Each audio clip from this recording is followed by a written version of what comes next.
Ruth Lubecker back at Whitney's Tool Shed. And soon we'll have David with us, but beforehand, here is Ernie Reisman, Program Coordinator of Family First. That's right. Ernie, one of the reasons why I was motivated to call you is that April is Child Abuse Prevention Month. And I'm thinking, first of all, can you tell us about how we address that problem of child abuse in Washington County? Well, the whole point of Child Abuse Prevention Month is to increase people's awareness of ways that we can support children and families in a way that will help them in their child's growth so that they can have a happy childhood and become productive citizens in workplaces like at Whitney's and in other places that can be. That's true. Is child abuse on the rise in Washington County, would you say? I don't think it's really on the rise. There were, last year, 181 situations that were investigated by Child Protective Services, and 81 of those were shown to be what's called substantiated, which means that they found that abuse and neglect was taking place, and then 100 were not. There have been many changes over the years that I've been involved in working with young children of the system, and the Child Protective System now really tries very hard to make sure children stay connected with their families. And in a lot of cases, if children do have to come into foster care, they're placed with another family member. So they've really tried to improve that for children and for families. I think because we're trying to raise awareness, especially this month, maybe you could tell our viewers what are some of the signs? I mean, what are some of the signs of detecting that a child might be abused? Well, I guess I was thinking more about what I was going to say that would be ways to help children and families. Some of the signs would be, the more obvious signs would be if a child's injured and there's no reasonable explanation. Of course, children get injuries. They fall down when they're running or fall off their bikes and that kind of thing. Another thing is if a child is not taken care of, if they're don't have enough food and you notice they're not clean, those kinds of things. Of course, a lot of families can have a hard time around having enough income, especially in this area. And so sometimes that's part of that situation for the family. But children need to be cared for in other ways that are really more important even, and that is by being loved and people caring about what's happening for them. And that's one thing that people in general can do to help children and help families.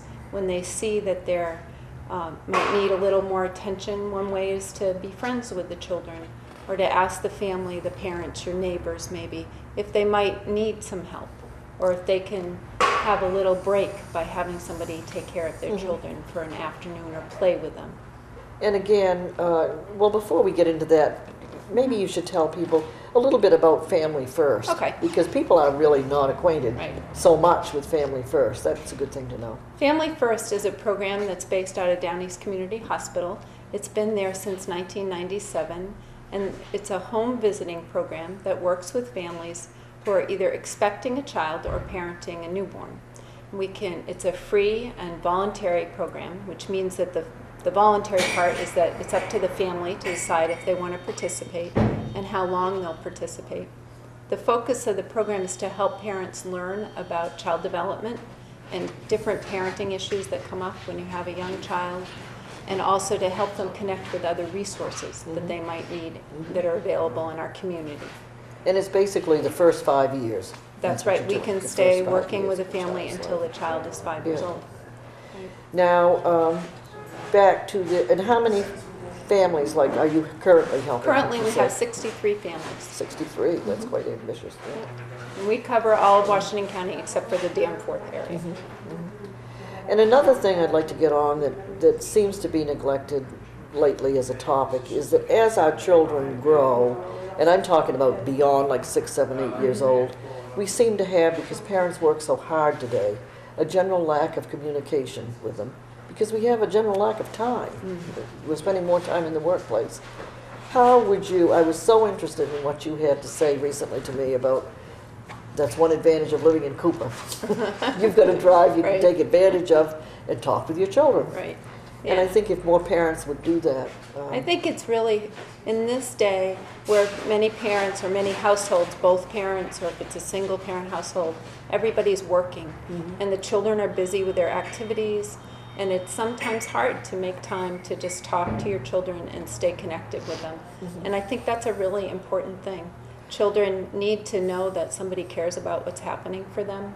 And that's a role where a neighbor or an aunt or an Could uncle or step in. grandmother can help out by adding some extra time for that child. And I think, years ago, and not that many years ago, we used to have the opportunity to do that with a child. And today we have to make the opportunity. We're so busy that's the key word. I think that's true. And I think what I said to you when I spoke to you the other day is living in Yes, Cooper, we've always had to drive back and forth, I so know. it gives a lot of time for the car to talk. So people should move further away and have Well, that I don't know commute if I'd say time to that. drive. Thank you, Ernie, for being with us. Thank you. Appreciate it. This is Ruth Lubecker at Whitney's Tool Shed, and we'll be right back.